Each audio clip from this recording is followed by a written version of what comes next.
Young and Indigenous Podcast is an outlet for people to know about Indigenous knowledge, storytelling, and history.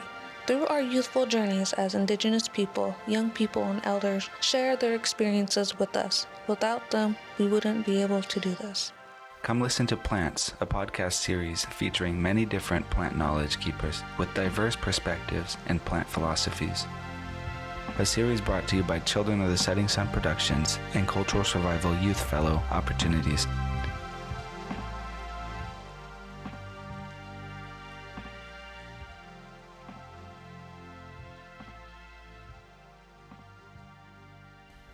Hello, everybody. Welcome to Young and Indigenous Podcast. We're here with Morgan Brown.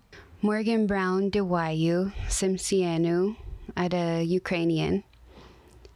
Lisa Virik Denoyu, ada Ted Brown Dinagwadu. My name is Morgan Brown, and I'm Tsimshian and Ukrainian, and my mother's name is Lisa Virik, and my father's name is Ted Brown. And I grew up mostly around the Seattle area and Ketchikan, and I've been living most currently in Swinomish territory, aka Mount Vernon. How is language reflective of our relationships with the plants and the land?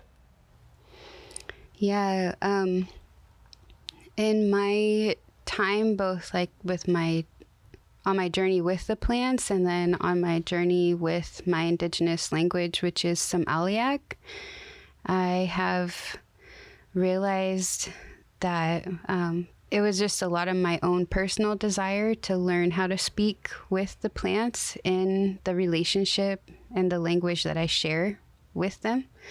And then in doing that, I realized like how much they love that and how much that means to them when we take the time to speak with them in that way.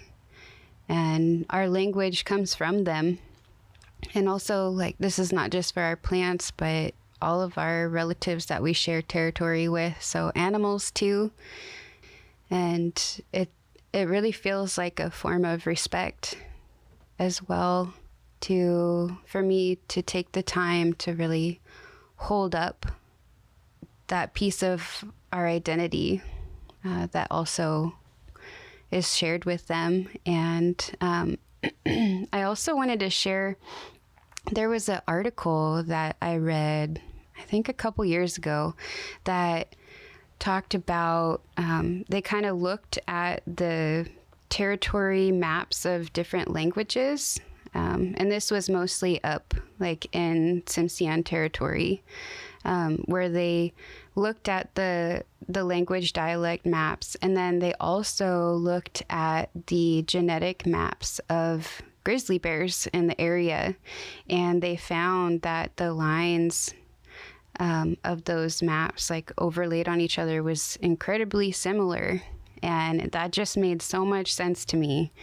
Because we are all expressions of the territories that have given us existence. And we carry that, even the Devil's Club that grows down here has like a slightly different expression from the Devil's Club that grows up the coast a ways. And just like the people do, we have a lot in common and a lot of similarities, but we have really distinct differences as well. And that also is expressed in our languages and in our culture and our plants. I just feel so much happiness like from the plants when I come back into speaking with them. So I can't like emphasize that enough. So if like you are someone that is blessed and fortunate to still have access to your Indigenous language, like that's amazing, because there's not very many people in the world present day that even have that access. When we are trying to uphold our languages, we have to honor the relationships that created our languages, because that is where we can recognize that our languages are never lost. Like, nobody could ever take those relationships away, and that's where our language is birthed from. So really, like, our relationship with our plants and all of our relatives and our language, they go hand in hand and they feed each other.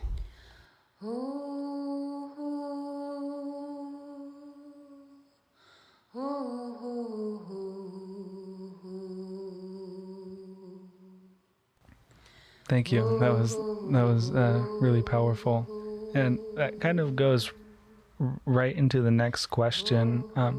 Can you speak more about place-based relationships and kinship bonds?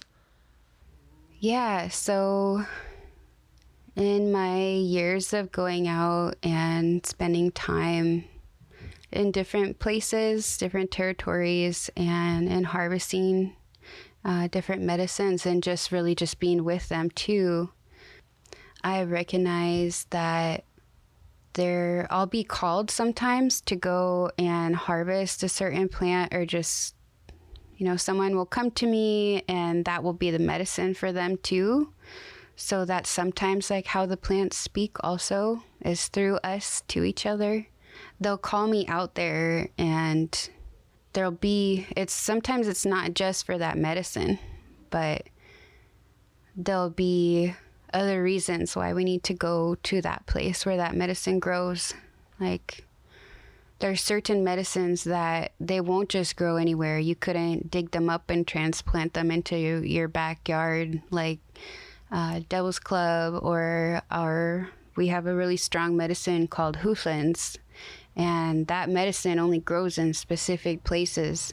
And my understanding, like a teaching that's been shared with me just from the plants, is that there's a reason that they're in those places, and there's a reason that we need to go to those places to harvest those medicines, because we can't even just extract that medicine from that place. Like, part of the medicine is that place too. So taking the time to go out to those places and recognizing the importance of respecting the homes that the plants choose to be in, and like knowing that maybe it was that river that called you out there, or maybe it was that mountain that also has something to share with you, and just trying to have that kind of posture when you're out there, that way of listening. That kind of goes back like to how we're intrinsically rooted in our territories and inextractable from them. I know that's really helpful for people to understand what it means to develop relationship, not just plants, but all beings in your territory, and just to gain a greater sense of like self. That might be an interesting conversation or question to pose as well, as we are in a time where there are a lot of foreigners, on lands that aren't traditionally their homelands, or it's not necessarily their ancestral homelands. Is it possible that these people gain a greater sense of place, or can develop these kinds of relationships with the land and the plants, despite these homelands not necessarily being their traditional homelands? Yes, I love that question, and that's so fascinating to me. Yeah, I ask myself that, like, being a guest in this territory, even though there are a lot of similar plant relatives within this territory as I have like within my ancestral territory, which I'm so grateful for, because it's like a little piece of home from far away. But I also hold other ancestry too, and my matrilineal lineage goes to the Ukraine. So I grew up with my grandma making borscht and pierogies, and those relationships with those foods go back a long ways, So just like I like to feed my Indian, like I also feed my Ukrainian sometimes. And I think part of being able to be in the relationships with the plants and relatives, like in whatever territory you are presently living in or walking on, you first also kind of got to look inside yourself too and give respect to the ones that have fed you and taken care of you. So I really like inviting people to explore what those plants are, like to look into their lineages or really take it all the way back to the land. Like when your ancestors were in good relationship with the land that took care of them. And what were those medicines? What were those foods? And we don't have all the answers to those things, but we have enough to bring us back. Like we'll always have enough to bring us back.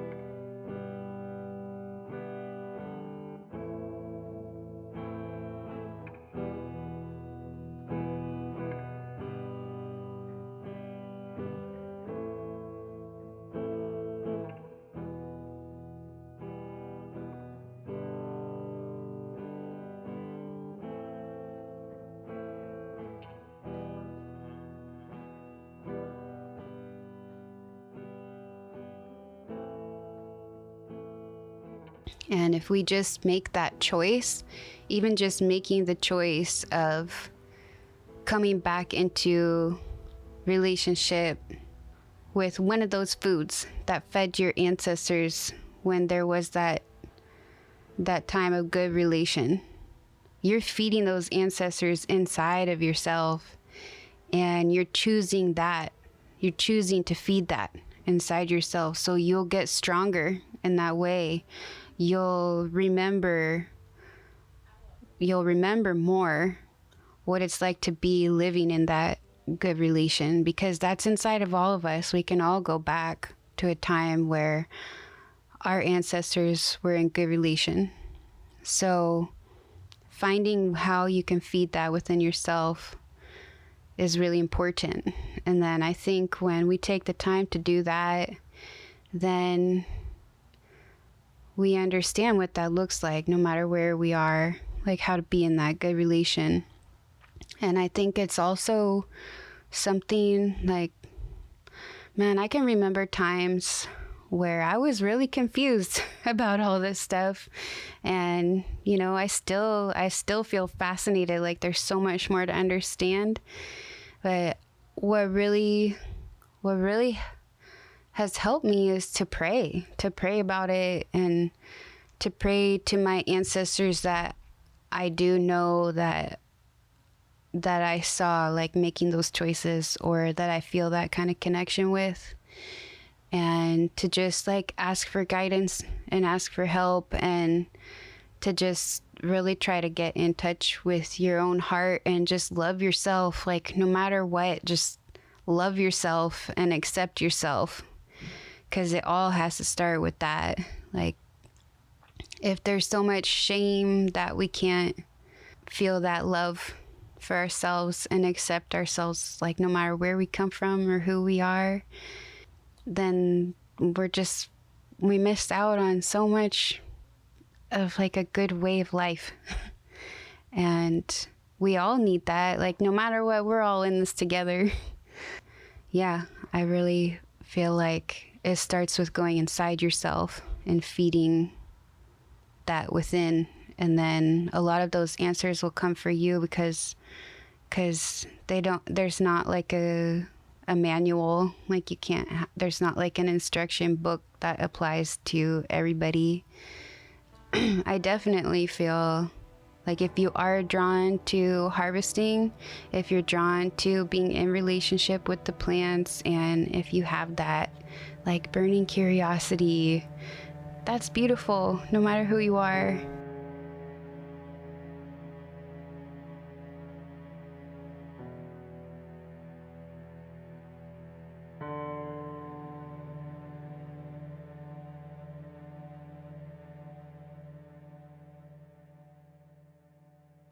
I think knowing how to also be respectful, it is important to first just acknowledge the Indigenous people whose territory you are within. And you can ask yourself questions like, do the Indigenous people of this territory have access to this medicine? Are my actions being respectful to make sure that I'm respecting the right that they have? Not just the right, but like a way of life that they have. Do they have access to that in a good way, or am I doing something that's harming that? Like, I think that's really important. And we can look at ways that that's been played out in the past. Like, I would encourage everybody to also understand like some of the history that's already happened around here. Like, we can look at what's happened with the salmon, like what's happened with treaties. Like, there's a lot of history that can help educate us too.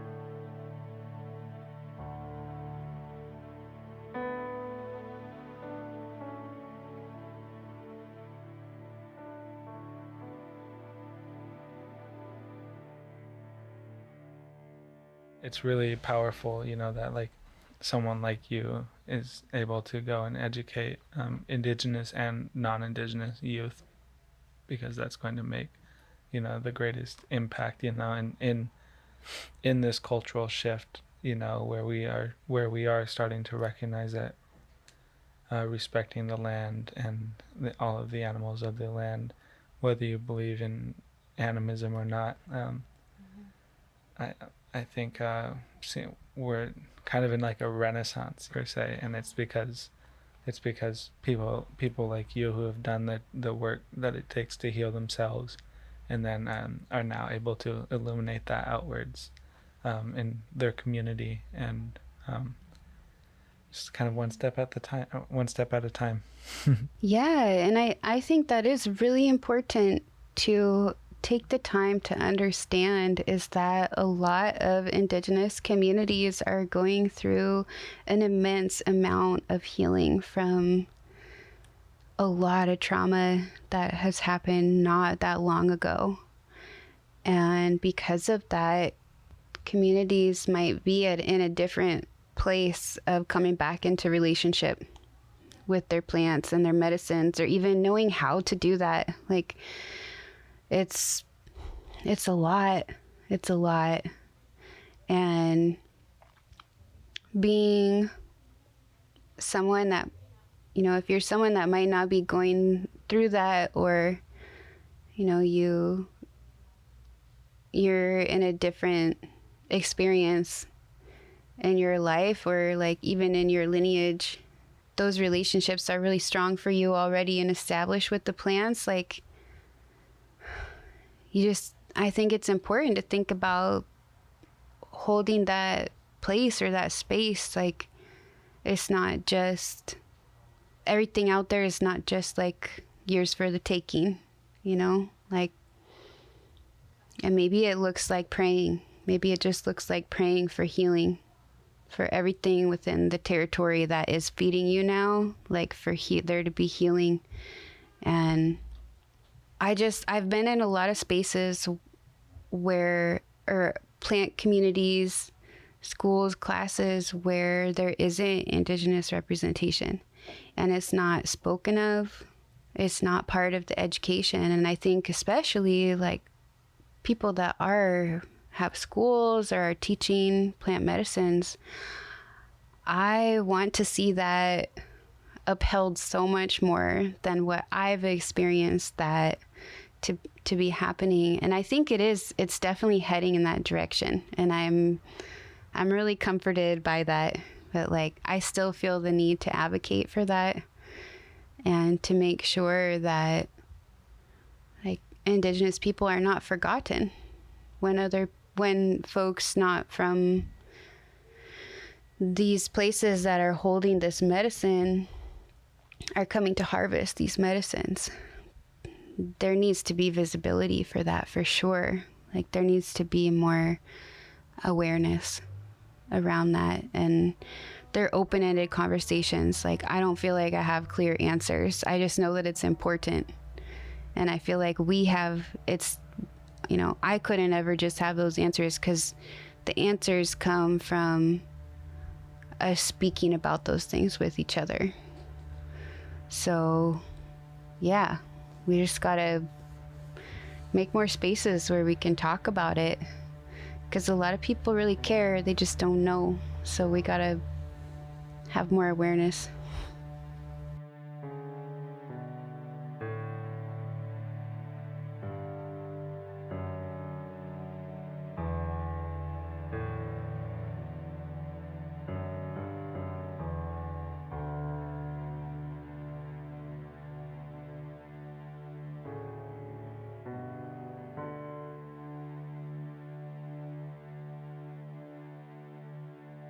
So when we're talking about healing ourselves internally, we're talking about that in an emotional sense, a spiritual sense, but we also have to consider, physical health as well. And a problem that I view as a true problem, especially with this country, is the amount of reliance on like pharmaceuticals and the amount of additives that we have in our poor diets, which are pretty general, in this place today.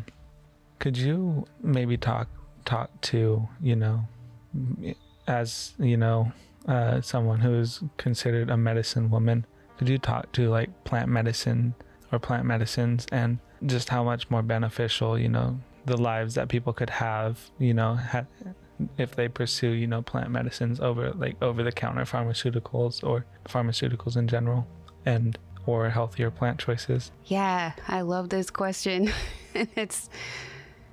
It really goes back all the way back to worldview. And we have to look at the intentions that are behind things. We have to look at the foundations of the systems that we rely on that exist today, and like, what are the values that these things are built on. And then I just feel like it's so easy nowadays, because we are so removed from what we are choosing to put in our bodies as food or as medicine. We don't really know a lot about what those intentions might be, what those underlying foundations are. What is the goal of a lot of pharmaceutical companies? Like, what's the structure of our healthcare system in this country? And I think when we really ask ourselves those questions, then there's more clarity that comes. I feel like there are a lot of, especially diagnostic technologies, that are really helpful. However, I have yet to find a hospital, even a doctor's office, that I can walk into and feel like I'm really given visibility. Because I feel like my spirit has to be left at the door when I walk into a lot of places.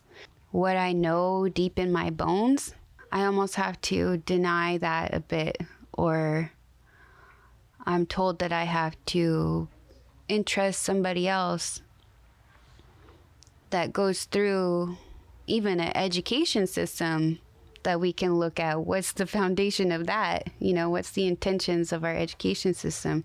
What are these doctors learning in medical school, and how does that line up with our own cultural values? I would not ever call myself a medicine woman. I think it's interesting to imagine the time when we did have our own medicine people that took care of our communities, and how they were taken care of and how they were respected. What kind of a listening, what kind of a way of life, what kind of choices are made to create that kind of reality? Because we do need that. We really do need that. If you look at the intentions of capitalism, extraction, profit, I believe the pharmaceutical industry to be pretty heavily rooted in. And then you look at Mother Earth, her brilliance and her intelligence. Like, we come from her. Our design comes from her. And we have grown and evolved with so many ancestors and so many relatives that share that design. Like, why would that not be the medicine that we need? And it's not just a physical design. It's a design of love. It's a design of spirit. It's beautiful. Like that. There's so much healing in that a synthetic could never touch, could never even touch. I also believe, like, as there's so many different synthetic drugs nowadays that people are self-medicating with, like, what drives a lot of my work today is this question: what happens when we find each other through our medicines and through our foods, like our traditional medicines and our foods? What happens when that's how we come into connection with each other? I had a really amazing conversation with my students the other week. One of them, like, made this beautiful board out in the hallway of the high school for Native Heritage Month. And, she talked about, like, Billy Frank Jr. and Vi Hilbert and the canoe journeys, and put these amazing pictures up, like, of them, like, of their canoe family. And you can just see the smiles, like some of the cheesiest, happiest grins on their faces. And what we talked about was, like, how when we have access to our songs, like when we're able to dance with each other, when we drink our Indian tea, like when we come back into these relationships, that hole or that void that we don't know how to fill if we don't know those things. Like, and that's when the synthetic medicines become so easily available to us, and then they mimic that fulfillment within our brain, then that's what we begin to know. But if we come in there and we raise our babies like this, and we take care of each other like this, the root of why we even turn to those things becomes taken care of. I just think that when we take the time to find each other through those things, it's going to heal a lot of things. Yeah, thank you. And thank you for that wonderful insight. I think the world could really benefit these different perspectives, and just knowing that there are, other directions that you can turn towards. You don't have to just rely on these systems in place, that dictate so much in our day-to-day lives, right down to the moment you're born, and yeah. So thank you for that. And if you have anything to add or share with our audience, that anything more, of course, all of this has been wonderful and so helpful and appreciated. But we just want to open that space up. Thank Yeah, I think it all really comes back also to sovereignty for me, and just even for being a human being on the earth today, being alive today, there still is a lot of oppressive mentality and action that happens when we really look at what it means to be sovereign, what it means to be able to take care of ourselves, to feed ourselves, not rely on colonial capitalistic structures where we have to explore coming back into these relationships. It's not just any one relationship. It's like everything. It is kinship. Like it's a whole, you can't take just one piece of it. It's the whole deal. And it would be easy to say like, we just got to take care of our own community. But the state that the world is in too, and the state that Mother Earth is in, it feels bigger than that to me. Like we have to really dig in and find compassion for each other to find our way through this. I really do believe that everybody deserves understanding, and not just deserves it, but that's what's going to get us through, is when we really take the time to come back into a way of loving each other, not excluding anybody, but just wrapping everybody in love and having that be because that's what we know. Like we do know that. And I think that's why I love the plants so much, because they still show up like that. They'll share their medicine with anybody. They want everybody to be taken care of, like no matter where you come from. And they're just sharing so much with us all the time. And I feel like I just get more and more humbled by them. And I just want to be more and more like them. Like the more cool that I see how cool they are.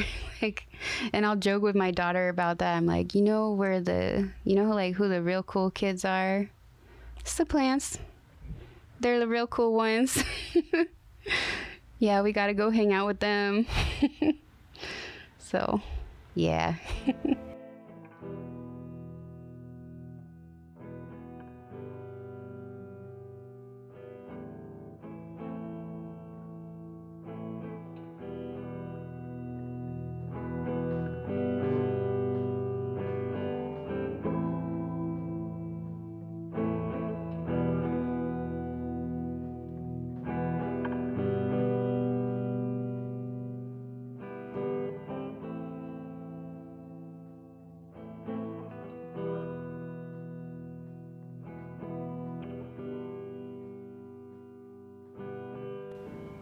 Oh, there's one more thing I wanted to say.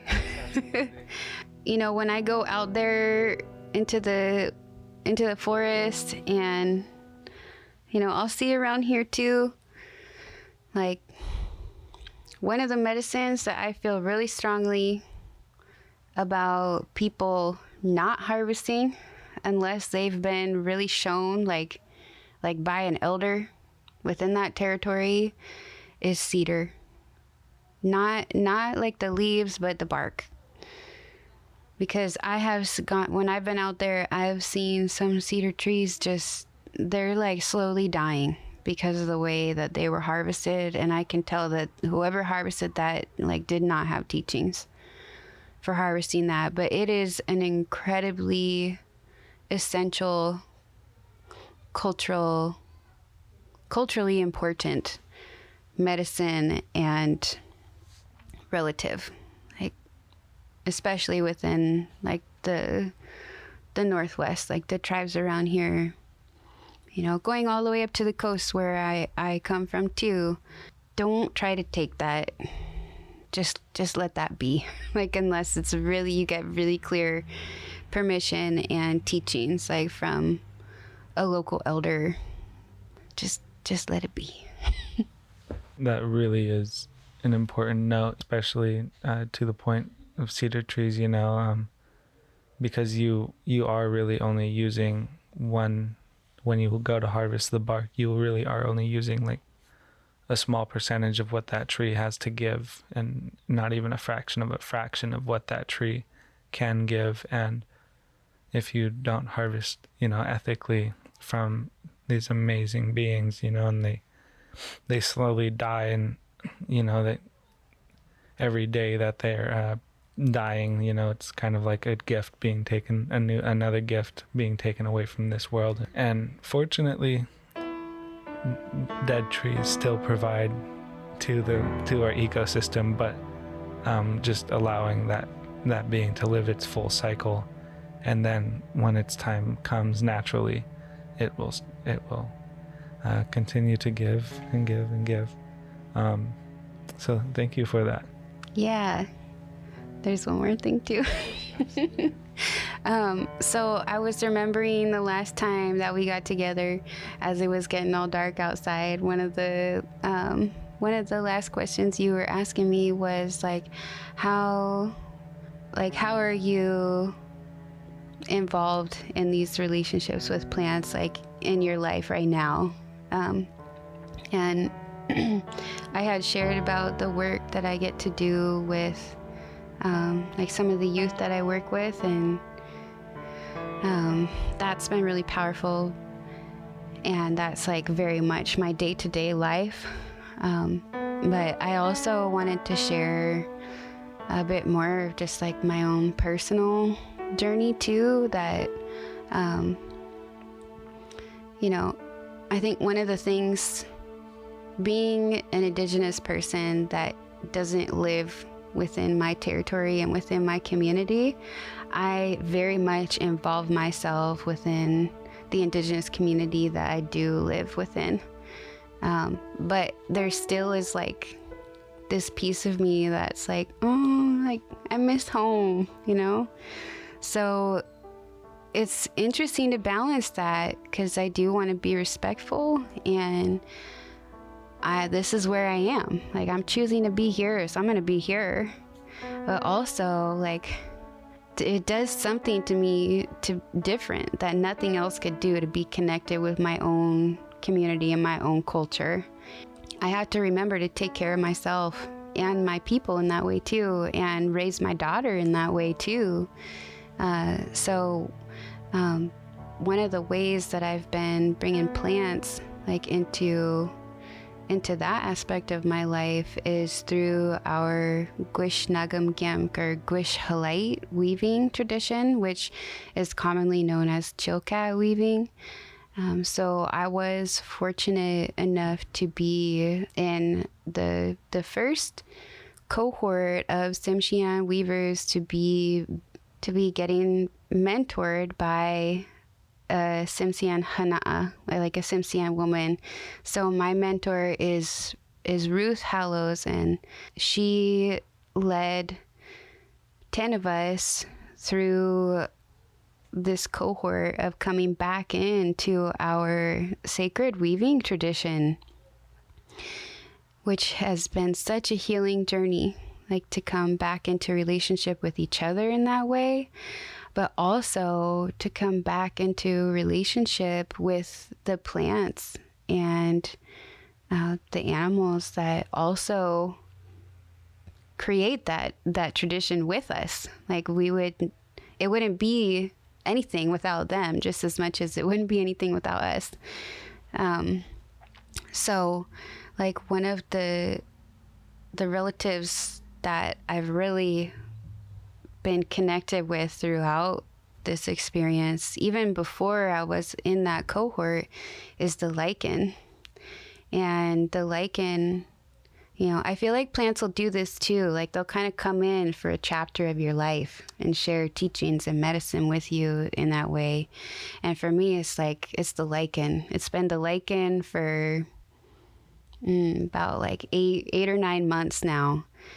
And it started out with people gifting me lichen medicine and just it feeling really good. And then spending time learning about the lichen and just like this way of listening that I've been talking about, like opening my ears up, opening my heart up, following that curiosity. And from that, like they've shared some really valuable teachings with me that I want to share with others too. And one of them is that, like, when you look at lichen, its very existence comes from such a deep partnership between fungi and algae. Like, they partnered so deep with each other that they created a new life form. And like, for me, just that alone is like, wow, what are we capable of when we choose to partner with each other that deeply? Like, when we take our strengths and put them together, it's amazing what we're capable of. Like, we can create completely new things together that don't even exist yet.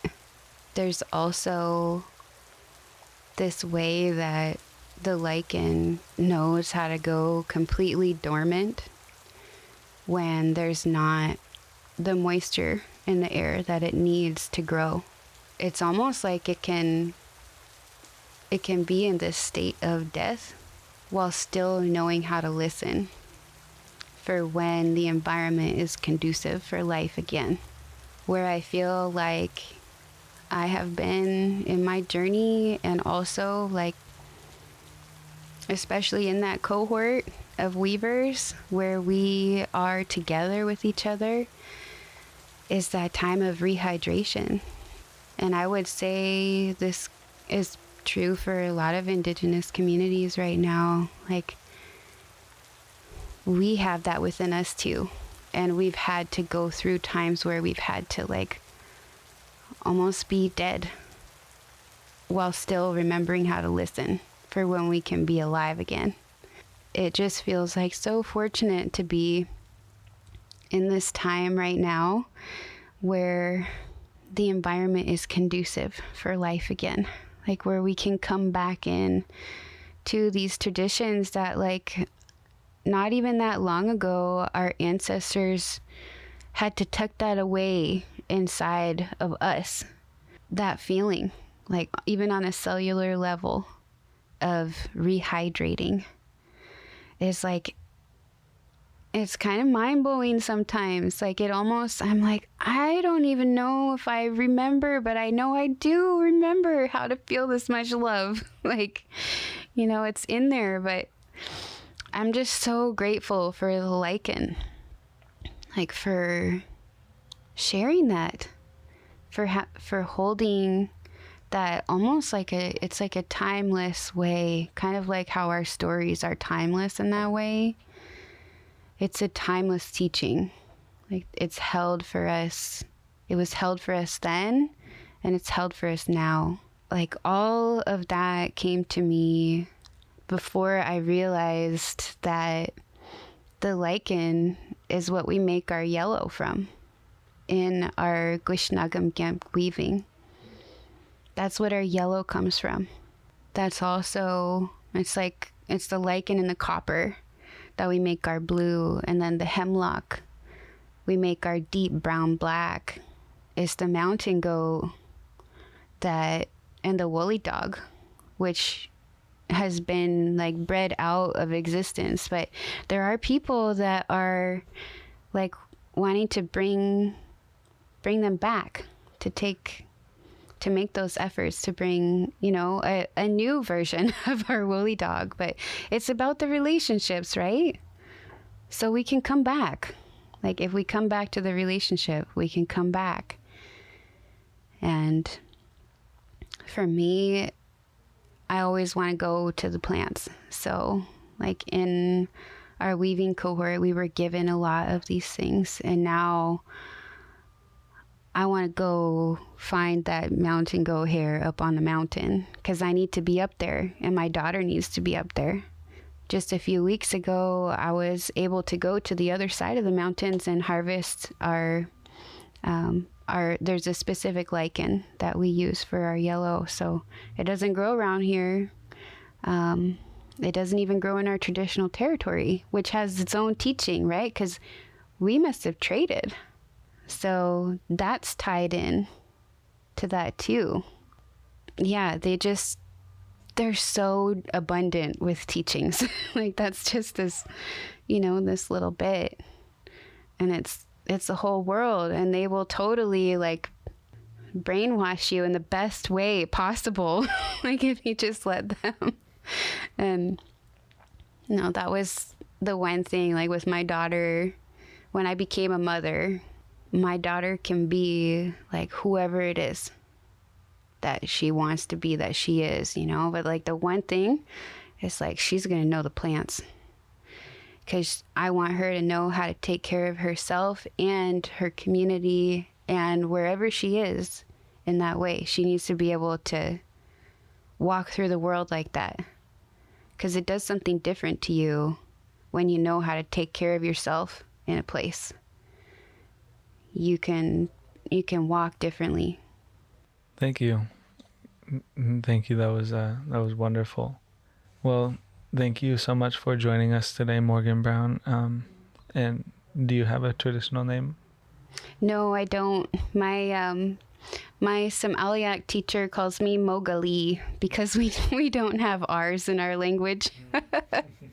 But my daughter and I are actually going up to Metlakatla this summer, and we'll have our naming feast up there. So I'm doing a lot of preparing for that. Wow. Well, thank you for joining us on the Young and Indigenous podcast. We look forward to more conversations and the sharing of knowledge in the future. Haishka. Ndoikshin free. Yeah, I want to say Haishka Ndoikshin to you for giving me this opportunity also, and for reaching out to me and to other people and creating this kind of visibility, this platform of visibility for the plants themselves too. Because I know there's a lot of people that like want to have more access and they just don't know how. Like even my students in my class, like there's a lot of younger people. So I just want to acknowledge you, like for the work that you're doing too. It's awesome. I'm grateful. Haishka, yeah, I appreciate that. And yeah, shout out Cultural Survival and Children of the Setting Sun Productions for making this a reality, to the point of, like that's exactly what this is. It's an offering, and there's no greater benefit and there's no greater gift than, the sharing of knowledge. So right back at you for like the amazing, incredible work that you do, and also for being willing to share that knowledge, because that knowledge, it doesn't come free, it's you can't pay for it in a monetarily sense. You have to pay for it with like time and I don't like the word tedious, but tedious ways, which listening, for some people can come off as like really tedious, and it actually is a skill. And so thank you for being willing to share that with all of us. Haishka.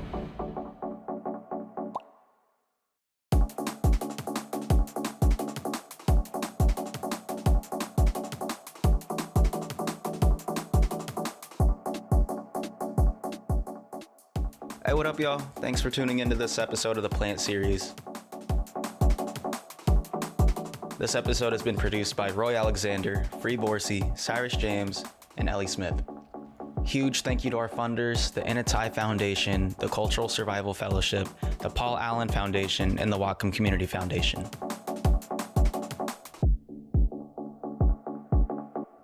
Young and Indigenous is a part of Children of the Setting Sun Productions. We are an Indigenous nonprofit set in the homelands of the Lummi and Nooksack people. Additional music credits to Jody Okabe and Morgan Brown for providing their songs. Haishka for listening. Later, y'all.